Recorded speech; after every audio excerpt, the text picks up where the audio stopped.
Hello बच्चों, कैसे हो? इट्स मी प्रियंका पांचाल और आपका वेलकम करती हूँ केएस इंस्टीट्यूट के लाइव वेब पे। ठीक है बच्चों, तो आज हम शुरू करते हैं चैप्टर 1 का, जो होपफुली आज लास्ट पार्ट होगा। आज हम इसको ख़त्म कर देने वाले हैं। ठीक है, और सबको सबसे पहले हैप्पी टीचर्स डे। ठीक है, उसके बाद हम शुरू करते हैं चैप्टर 1।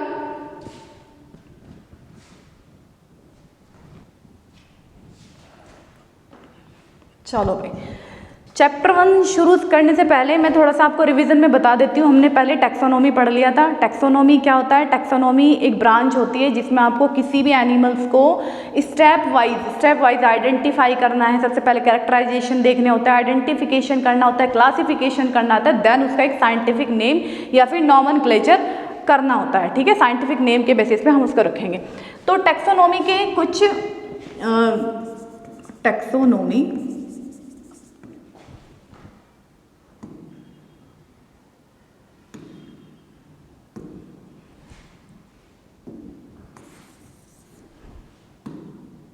ठीक है, चलो भाई दोबारा से बताती हूँ। टैक्सोनॉमी की कुछ थ्योरीज थी, टैक्सोनॉमिक। ठीक है, तो टैक्सोनॉमी में बहुत सारे जो साइंटिस्ट थे उन्होंने अपने अपने व्यूज़ दिए थे, उन्होंने अपनी अपनी थ्योरी रखी थी। तो सबसे पहले जो टैक्सोनॉमी में आती है दैट इज ओल्ड और क्लासिकल थ्योरी। दूसरी आती है आपकी मॉडर्न थ्योरी। उसके बाद थर्ड आती है जिसको हम बोलते हैं सिस्टेमैटिक। ठीक है, सिस्टेमैटिक थ्योरी। अब तीनों थ्योरी को समझने के लिए सबसे पहले हम क्या करते हैं, टैक्सोनॉमी हमने समझ लिया था। अब टैक्सोनॉमी की 3 थ्योरी है। सबसे पहले आती है ओल्ड और क्लासिकल थ्योरी। इस थ्योरी के अकॉर्डिंग जो पहले साइंटिस्ट होते थे वो सिर्फ एक्सटर्नल फीचर के बेसिस पे, एक्सटर्नल मॉर्फोलॉजी के बेसिस पे किसी प्लांट को या एनिमल्स को कैटेगराइज करते थे ऑन द बेसिस ऑफ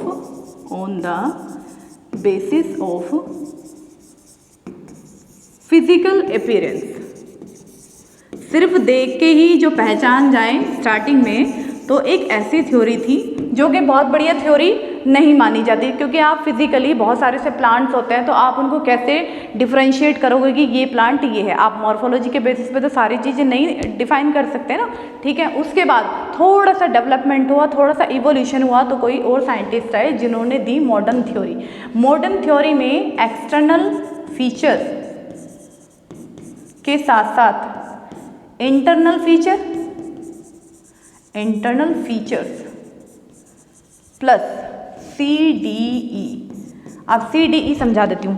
यानी इन्होंने जो कैरेक्टराइजेशन करा, आइडेंटिफिकेशन करा किसी भी प्लांट से एनिमल का, सबसे पहले फिजिकल अपीयरेंस या फिर मॉर्फोलॉजी के बेसिस पे, उसके साथ साथ इंटरनल फीचर का मतलब होता है उसका सेल्यूलर स्ट्रक्चर कैसा है। ठीक है, सेल्यूलर स्ट्रक्चर कैसा है। उसके बाद या फिर एनाटॉमी, आप इसको बोलते हो, एनाटॉमी कैसी है। जैसे इसमें सेल का स्ट्रक्चर,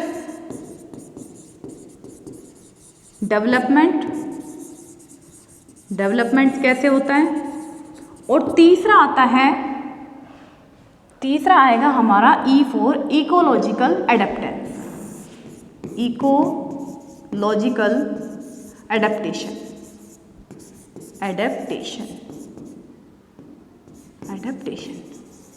ठीक है, मॉडर्न थ्योरी में इवोल्यूशन होने के साथ साथ हमें एक्सटर्नल फीचर, इंटरनल फीचर और CDE यानी सेल का स्ट्रक्चर कैसा है, सेल के स्ट्रक्चर जो उसके इंटरनल पार्ट्स होते हैं वो किस तरह के हैं, न्यूक्लियस कैसा है, राइबोसोम्स कैसा है, बाकी जो सेल ऑर्गेनेलीज होते हैं वो किस तरह के हैं। ठीक है, उसके बाद हमने पढ़ा CDE, सेल का स्ट्रक्चर, सेल का डेवलपमेंट कैसे होता है, और इकोलॉजिकल इम्पोर्टेंस का मतलब होता है किसी भी एनिमल या प्लांट्स के फिजिकल, बिहेवियरल,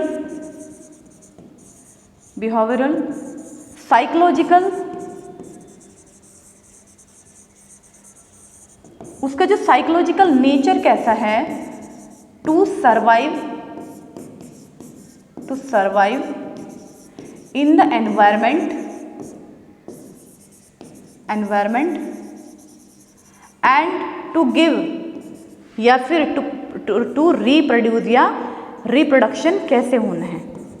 इसको बोलते हैं इकोलॉजिकल एडेप्टेशन। इकोलॉजिकल एडेप्टेशन का मतलब है जैसे जैसे प्लांट सपोज करो बन गया, धीरे धीरे अपने आप को सर्वाइव करने के लिए या अपने आप को अपने बाहर के एक्सटर्नल एनवायरनमेंट के हिसाब से चीज़ों को उसे कैसे ग्रैब करना है, कैसे उसको सर्वाइव करना है और उसी नेचुरल एनवायरनमेंट में कैसे उसको रिप्रोड्यूस करना है, इसको हम बोलते हैं इकोलॉजिकल एडेप्टेशन। ठीक है, क्लियर है भाई। अब उसके बाद अब आती है बात systematic. Systematic theory come from systema और जिसको दिया था लीनियस ने। ठीक है, कैरोलस लीनियस ने इसको दिया था, कैरोलस लीनियस ने दिया था, तो इसको हम बोलते हैं सिस्टेमा। और systema word come from the Latin word से आया था। ठीक है, इस थ्योरी के अनुसार, इस थ्योरी में जो साइंटिस्ट थे उन्होंने क्या बोला कि आप एक्सटर्नल भी रखो और उसके बाद इंटरनल भी रखो, CDE भी रखो, लेकिन साथ साथ जो मोस्ट इम्पोर्टेंट इन्होंने दिया था that is phylogenetic relationship. Phylogenetic relationship.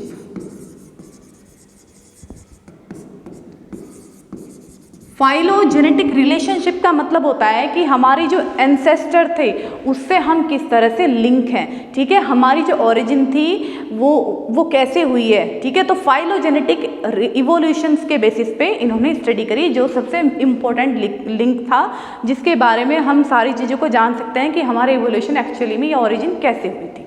Clear है। तो ये तीनों थ्योरी हो गई, ओल्ड और classical, modern theory, systematic theory. और उसके बाद जो किसी भी प्लांट का जो हम क्लासिफिकेशन करते हैं या आइडेंटिफिकेशन करते हैं, वो एटलीस्ट जो एट लास्ट में जो उसका नॉमेनक्लेचर होता है वो सब इन्हीं के बेसिस पे हमको करना होता है। क्लियर है। चलो बढ़ते हैं आगे। अब हम देखते हैं टैक्सोनॉमी हायरार्की क्या होता है। टैक्सोनॉमी हमने पढ़ लिया था, किसी भी एनिमल को कैटेगराइज से लेके उसके नाम तक रखने के प्रोसेस को हम टैक्सोनॉमी में पढ़ते हैं। उसके बाद आता है the word is hierarchy. Hierarchy का मतलब होता है असेंडिंग ऑर्डर या फिर डिसेंडिंग ऑर्डर में किसी भी उस एनिमल, पर्टिकुलर एनिमल को या किसी पर्टिकुलर प्लांट को रखने का जो प्रोसेस होता है उसको हम हायरार्की बोलते हैं। असेंडिंग और डिसेंडिंग ऑर्डर में जो हमें प्लेस करना होता है। ठीक है, तो किसी भी एनिमल को अगर taxonomic hierarchy is the process of organism various organism into process of arranging various organism into successive level of the biological classification either in a decreasing और in increasing of order from kingdom to species and vice versa. इसका मतलब है जो हमारा order चलता है वो kingdom से कहाँ तक चलता है, ये पूरे इसमें बीच में आते हैं स्पीसीज तक चलता है। या तो ये आपको असेंडिंग ऑर्डर हो सकता है या फिर ये आपका डिसेंडिंग ऑर्डर हो सकता है, स्पीसीज। ठीक है, और यहाँ पे हमारा आता है किंगडम। तो किस एनिमल को किस स्पीसीज में रखना है, किस किंगडम में रखना है, क्लास में रखना है, ये सारी चीज़ें को हम बोलते हैं टैक्सोनॉमिक हायरार्की। क्लियर है। उसके बाद जैसे एग्जाम्पल है ह्यूमन क्लासिफिकेशन, जो ह्यूमंस होते हैं, हम अपनी बात करते हैं तो ह्यूमन क्लासिफिकेशन की अगर हमें टैक्सोनॉमी देखनी है तो सबसे पहले हमें क्या करना पड़ेगा, जो किंगडम है ह्यूमन को, जो किंगडम है humans come from the animal kingdom. बहुत सारे एनिमल में बहुत सारे एनिमल्स हो सकते हैं, लेकिन अगर हम किंगडम की बात तो हम आते हैं एनिमेलिया में। यानी जो किंगडम हो सकते हैं वो बहुत सारे टाइप्स के हो सकते हैं, मेनली 5 टाइप्स के, 6 टाइप के, जैसे एनिमेलिया, प्लांटे। ये आपको एक्स्ट्रा ज्ञान दिया जा रहा है। एक्स्ट्रा ज्ञान इसलिए क्योंकि ये आपको फर्दर आगे पढ़ना है। अभी मैं सिर्फ आपको किंगडम बता देती हूँ कौन कौन से होते हैं। मोनेरा, प्रोटिस्टा और फंजाई। ठीक है, ये बाकी सारे किंगडम्स में आते हैं, तो हम उनमें से एक किंगडम है जिसको हमें रखा गया है एनिमल्स में। ठीक है, उसके बाद फाइलम की बात करते हैं। फाइलम जो आता है कॉर्डेटा या स्पाइनल कॉर्ड, या जिनमें वर्टिब्रेट्स या फिर नोटोकॉर्ड प्रेजेंट होते हैं। नोटोकॉर्ड। ठीक है, नोटोकॉर्ड जिसमें प्रेजेंट होंगे उनको हम बोलते हैं कॉर्डेट्स। तो हम किस में आते हैं, कॉर्डेटा में। ठीक है, दूसरा आता है क्लास मैमल्स।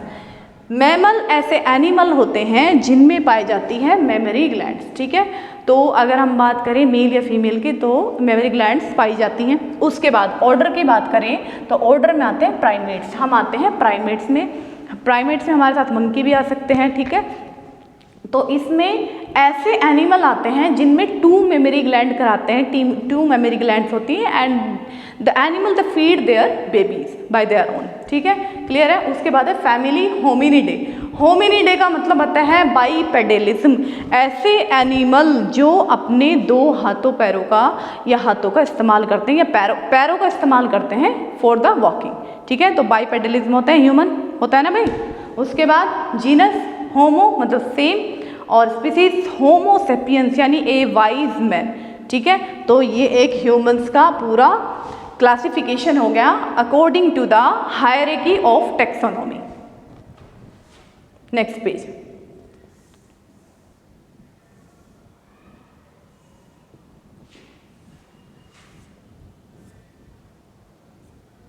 ठीक है, अब इसमें सबसे पहले हम देख लेते हैं कि सबसे पहले हमें पढ़ना है एक्चुअल में किंगडम होता क्या है, ठीक है। Kingdom, the kingdom is the highest level of classification which is divided into sub groups at various level. There are 5 kingdoms in the which the living organism are classified namely, जैसे मैंने पहले बताया Animalia, Plantae, Fungi, Protista, Monera, ठीक है।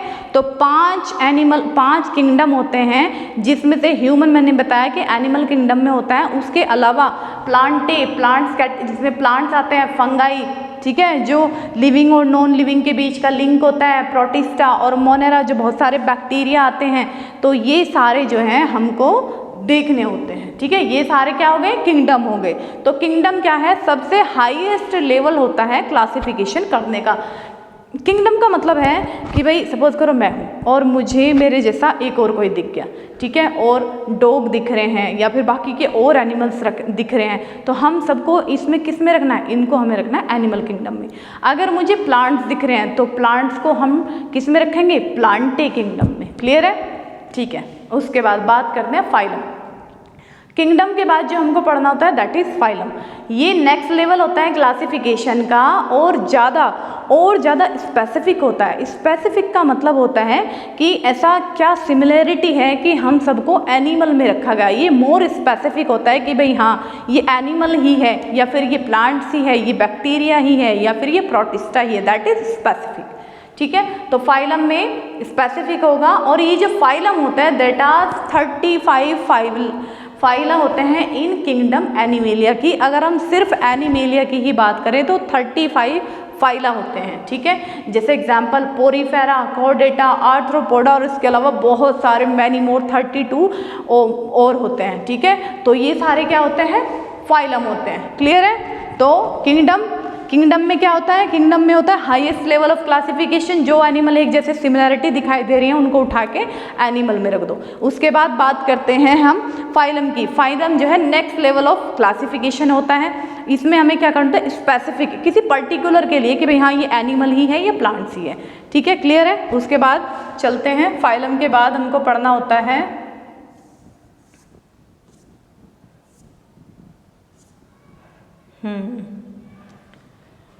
Phylum के बाद हमको पढ़ना था ऑर्डर। ऑर्डर क्या होता है, क्रम क्या होता है, ऑर्डर मतलब क्रम क्या होता है, ठीक है। Order is a more specific than rank than class, ठीक है। यानी अब इससे पहले हमको क्या पढ़ना था, क्लास पढ़ना था। क्लास शायद कहीं मिस हो गया है तो मैं आपको बता देती हूँ एक्चुअल क्लास क्या होती है। चलो क्लास के बारे में हम पढ़ लेते हैं। भाई जो एनिमल हैं, जो कॉर्डेटा हैं वो एक जैसे क्लास में रख दिए, जो पोरीफेरा है वो एक जैसे क्लास में रख दिया, आर्थ्रोपोडा को एक स्पेसिफिक क्लास में रख दिया। सिमिलैरिटी और डिसिमिलैरिटी के बेसिस पे हम इनको डिफाइन करते हैं, ठीक है। तो क्लास का मतलब होता है ये, जैसे आपका क्लास होता है ना, क्लास में सेक्शन होता है, section A, section B, section C, ठीक है, एक ही क्लास के। ऐसे ही क्लास के और बहुत सारे सेक्शंस या पार्ट्स हो सकते हैं, सब क्लास हो सकते हैं, क्लियर।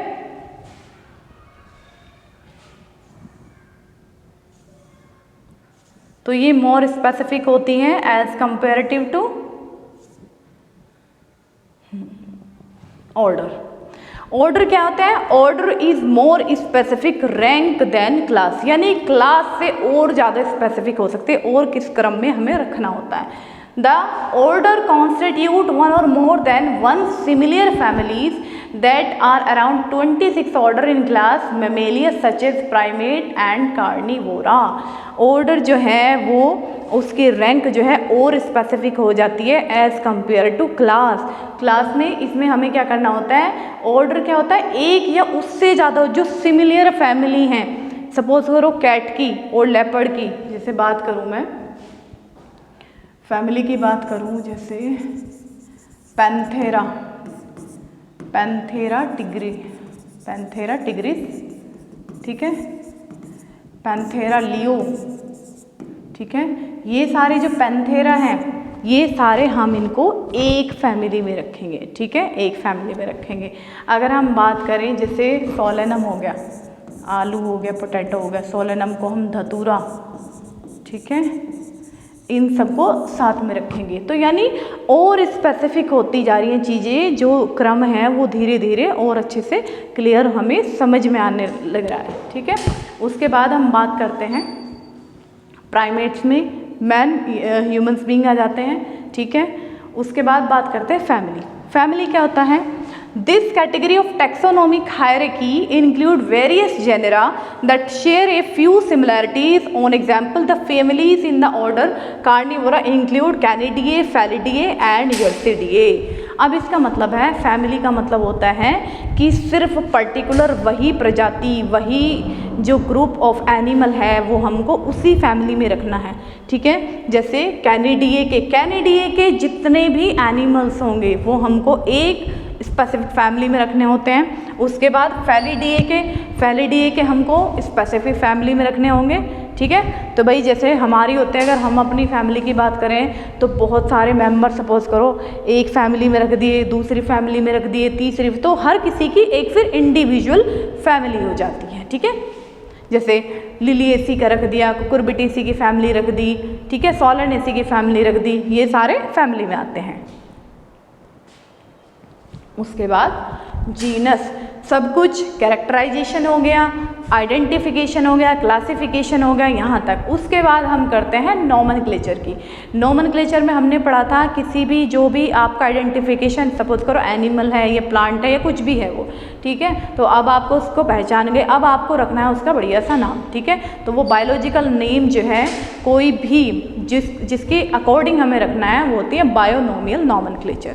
बायोनोमियल नोमेनक्लेचर जो है वो दो स्पेसिफिक चीज़ों से मिलकर बनी होती है, जीनस और स्पेसिफिक एपिथेट, ठीक है। जीनस जो है उसका फर्स्ट वर्ड होगा, स्पेसिफिक एपिथेट जो है उसका सेकंड वर्ड होता है, ठीक है। तो जीनस की बात करते हैं, एक group of similar species form में जीनस, यानी जो बिल्कुल एक जैसे सिमिलर एनिमल्स में सॉरी, अगर हम एनिमल्स की बात करें, ह्यूमंस की बात करें, तो सारे ह्यूमंस जो एक जैसे दिखाई देते हैं, जैसे मैं हूँ, मेरे जैसे आप हैं, और बहुत सारे हो सकते हैं, तो ये क्या है? ये पर्टिकुलर एक जीनस है जो एक जैसा दिखाई देता है, ठीक है। उसके बाद some genera have only one specific and is known as monotype.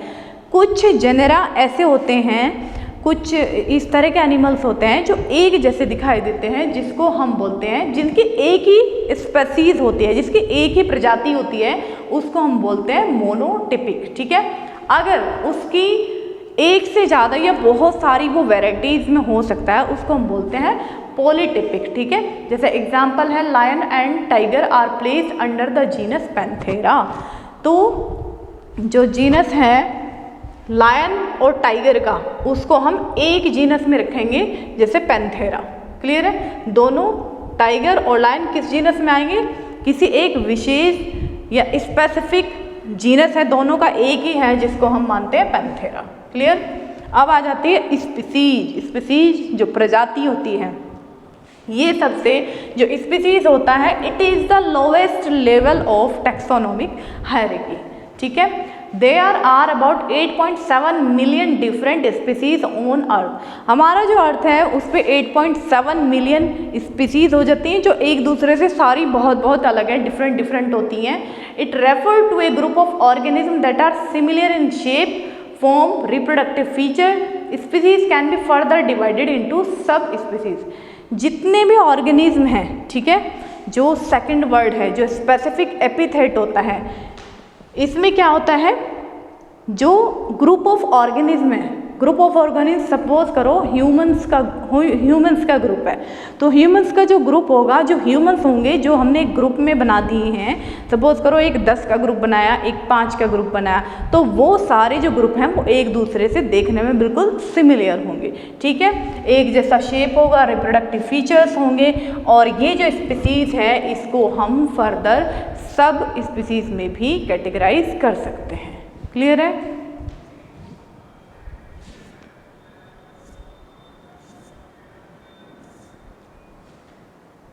ठीक है भाई, इसमें एक थोड़ा सा मैं बता देती हूँ।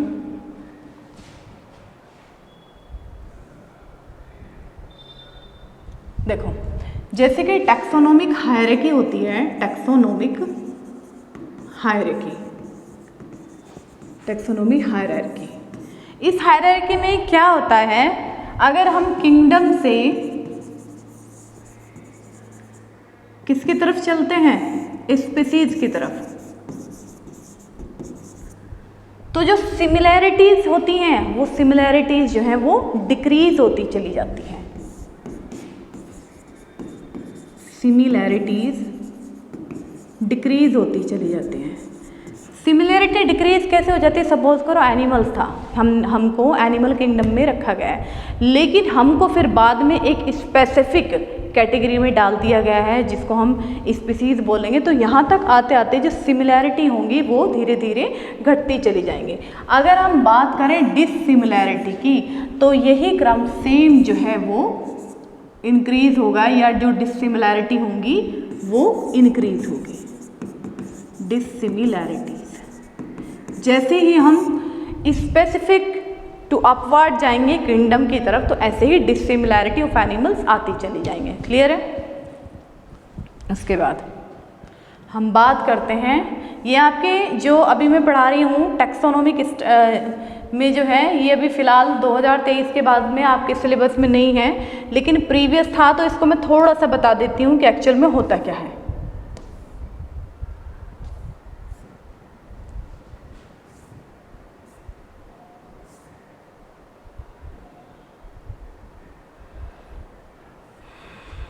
वेट बच्चों,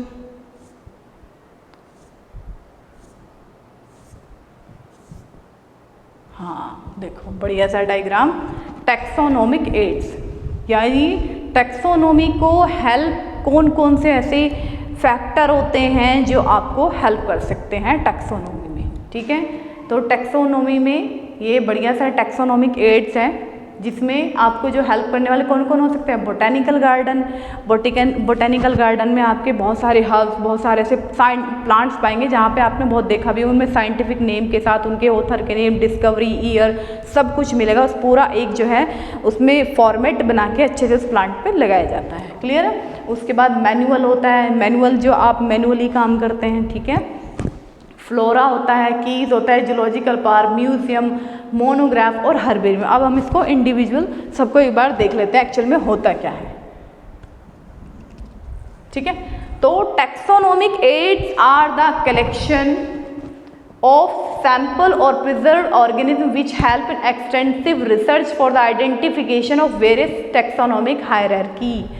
टैक्सोनोमिक एड जो होते हैं ये किस चीज़ में हेल्प करते हैं, जितनी भी टैक्सोनोमिक हायरार्की है उसमें क्या करता है, जो हमें सैंपल्स हैं, सैंपल्स जो हमारे प्रीवियस जो हमने डिस्कवर किए हैं उन सैंपल को, ये जो प्रिजर्व कर रखे हैं, जो हमने रखे हुए हैं लैब में या स्पेसिमेन के फॉर्म में, उसको हमें जो है वो रिसर्च के लिए हेल्पफुल होते हैं। और वो हम क्या करते हैं, उनके बाद उसको classifying organism into various categories needs a lot of field and laboratories studies। ये जितने भी ऑर्गेनिज्म हैं, अगर प्लांट है, प्लांट को हम एक साइड में रखेंगे, एनिमल का स्पेसिमेन है तो उसको अलग रखेंगे, उनके बेसिस पे हम उनको क्लासिफिकेशन करेंगे और रिसर्च में या लेबोरेटरी में हम उनका जो है यूज़ कर सकते हैं या उनका जो है बेनिफिट्स ले सकते हैं। क्लियर? उसके बाद this is an essential process because taxonomic organization categorization help in identifying many organism necessary in various field like agriculture, industries, bio resources.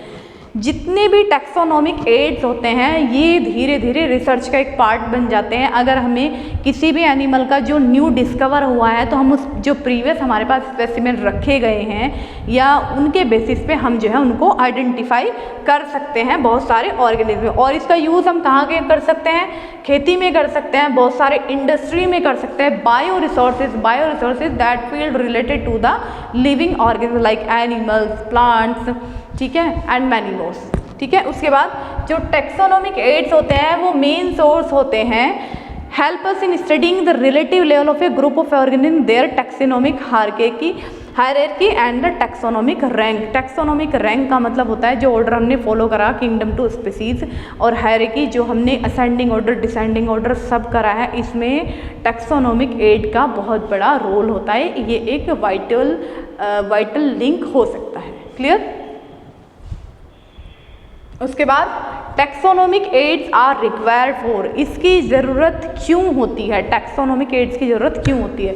सबसे पहले taxonomic studies of various species like plant, animals and other organism which require correct classification and identification. जितने भी taxonomic ads के अंदर जितने भी plants हैं, animals हैं या बाकी के ऑर्गेनिज्म हो सकते हैं, उनके बेसिस पे हम किसी न्यूली डिस्कवर्ड जो ऑर्गेनिज्म है या जो प्रिजर्व करे हुए हैं, हम किसी भी एनिमल्स को या पर्टिकुलर ऑर्गेनिज्म को आइडेंटिफाई कर सकते हैं, पहचान सकते हैं। दूसरा, identification of organism require laboratory and field study. अब जब हमने उसको पर्टिकुलर ऑर्गेनिज्म को पहचान लिया है तो आइडेंटिफाई करने के बाद हम उसका यूज़ जो है लेबोरेटरी या फील्ड स्टडीज में कर सकते हैं, ठीक है। उसके बाद म्यूजियम में रिक्वायर्ड होते हैं, हर्बेरियम में रिक्वायर्ड होते हैं, जूलॉजिकल पार्क्स में, बोटेनिकल गार्डन्स में। तो ये सारे जो हैं टैक्सोनॉमिक एड्स होते हैं जो हेल्प करते हैं हमारी इंटेंसिव स्टडीज़ में, यानी स्पेसिमेन के फॉर्म में रखे हुए होते हैं। चलो देख लेते हैं टाइप्स ऑफ टैक्सोनॉमिक एड्स क्या होते हैं, ठीक है। थोड़ा सा जानना जरूरी है। हर्बेरियम क्या होता है, ये एक स्टोर हाउस होता है जिसमें आपके जो प्लांट्स होते हैं, प्लांट्स का स्पेसिमेन होता है, एक पेपर शीट होती है, पेपर शीट पे अच्छे से प्लांट्स के पार्ट्स होते हैं।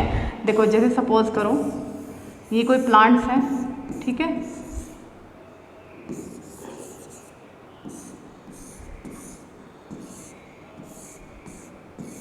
ठीक है। तो ये जो एक पेपर शीट होती है, इस पेपर शीट पे सपोज करो फ्लावर, लीफ,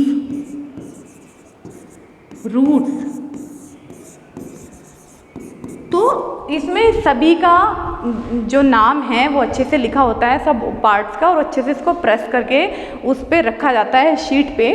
और इसमें क्या करते हैं, plant specimens are preserved in the form of herbarium sheet which are prepared by drying, pressing and preserving the sample on sheet. एक पेपर ऑफ शीट होगी, उस पर आप सैंपल को रखेंगे, जो आपको प्लांट मिला है उसके सारे जो बॉडी पार्ट्स होते हैं, वेजिटेटिव पार्ट्स हो चाहे रिप्रोडक्टिव पार्ट हो, उनको आप नाम के साथ लिखोगे, उसके बाद ड्राइंग करोगे, प्रेस करोगे और उसको जो है प्रिजर्व कर दोगे लाइफ टाइम के लिए अपने आपके हर्बेरियम स्टोर हाउस में, ठीक है। These sheet are arranged in their order classification in the taxonomic hierarchy। और जितने भी प्लांट्स आपके हर्बेरियम स्टोर में होंगे वो अल्फ़ाबेटिकली या हायरार्की ऑफ किंगडम बेसिस पे होंगे, ठीक है। These herbarium sheet carry all the information about the respective specimen। चाहे वो प्लांट्स है या कुछ और भी है, उसका जितना भी इंफॉर्मेशन होगा उससे रिलेटेड सारी इंफॉर्मेशन उसमें होगी। उसके बाद है बोटेनिकल गार्डन। बहुत बार आप घूमने भी गए होंगे, आपने बहुत सारे बोटेनिकल गार्डन देखे भी होते होंगे, ठीक है। तो इसमें क्या होता है, these are garden in which specific plants are grown and labelled according to their taxonomy. इसमें कहता है बोटेनिकल गार्डन में स्पेसिफिक प्लांट को आप लेते हैं, ग्रो करवाएंगे और उसके बाद टैक्सोनॉमी के अकॉर्डिंग आप उनको रखेंगे, ठीक है, लेबल करेंगे। दस the label carry their scientific name and family. उस प्लांट्स में उसका साइंटिफिक नेम भी होगा या उस एनिमल का जो भी है प्लांट्स का फैमिली भी होगा और उसका साइंटिफिक नेम भी होगा। The main purpose of botanical garden is to identify the plant species under consideration. इस लाइन का मतलब है जितनी भी प्लांट से रिलेटेड जो भी स्पीसीज हैं उस बोटेनिकल गार्डन में आपको वो सारी मिल जाएंगे। उसके बाद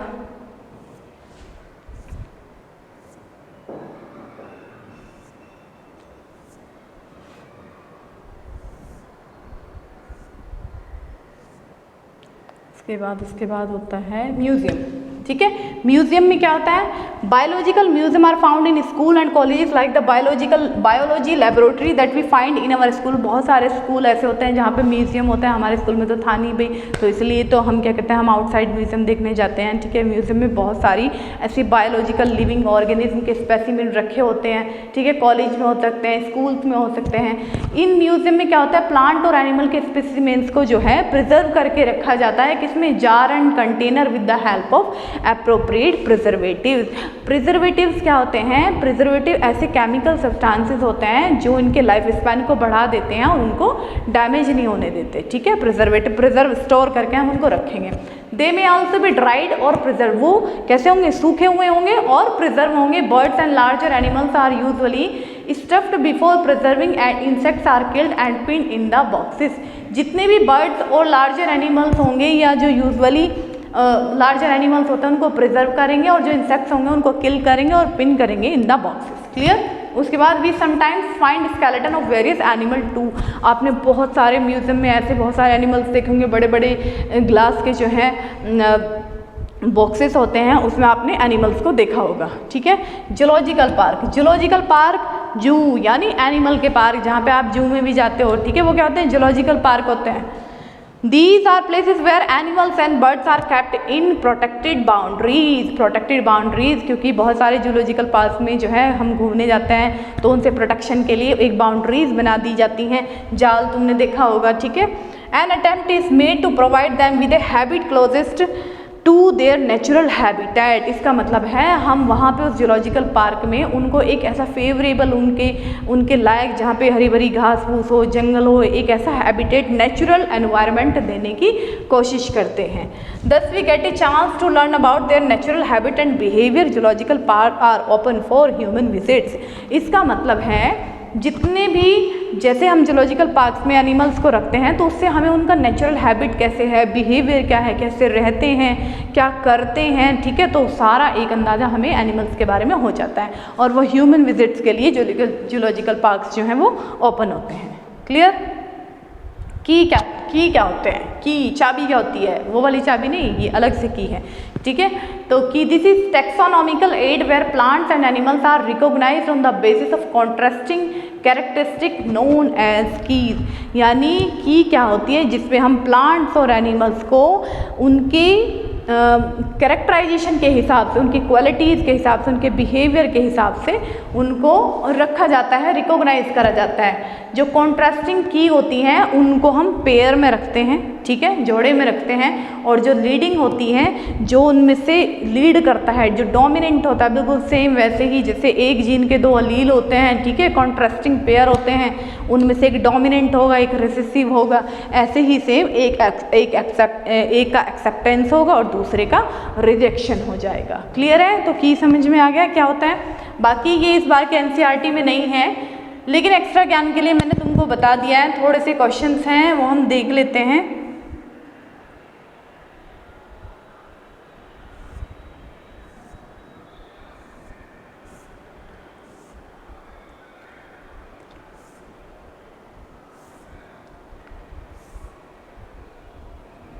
नहीं है भाई। ठीक है, तो बाकी इसके जो क्वेश्चन बचते हैं, बाकी आज का चैप्टर जो है ये हमारा ख़त्म हो गया है। इसमें हमें क्या पढ़ना है? जैसे एक क्वेश्चन है, taxonomy is the branch of biology that deals with. किसके साथ डील करती है? स्टडी ऑफ जीन के साथ नहीं करती, वो तो जेनेटिक्स होता है। इनहेरिटेंस के साथ भी नहीं करता। Classification of organism, C is the correct answer. ठीक है, correct answer is the C. Clear है?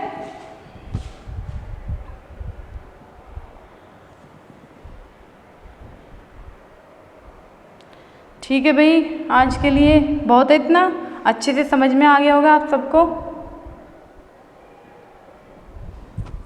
ठीक है बच्चों, तो आज ये चैप्टर जो है वो ख़त्म हो गया है। नेक्स्ट क्लास में हम नेक्स्ट चैप्टर से शुरू करते हैं। तो उम्मीद करती हूँ बच्चों आपको अच्छा लगा होगा, समझ में आया होगा। अगर आपके कोई डाउट्स रहते हैं या कोई क्वेरी रहती है तो आप अच्छे से आराम से पूछ सकते हैं, ठीक है। और इम्प्रूवमेंट की कोशिश करूँगी कि मैं आपको और बेटर कैसे समझा सकती हूँ, ठीक है। तो मुझे कमेंट करिए, शेयर करिए, लाइक करिए और सपोर्ट भी करिए। I need your supports and blessing, ठीक है। Thank you my dear students, thank you.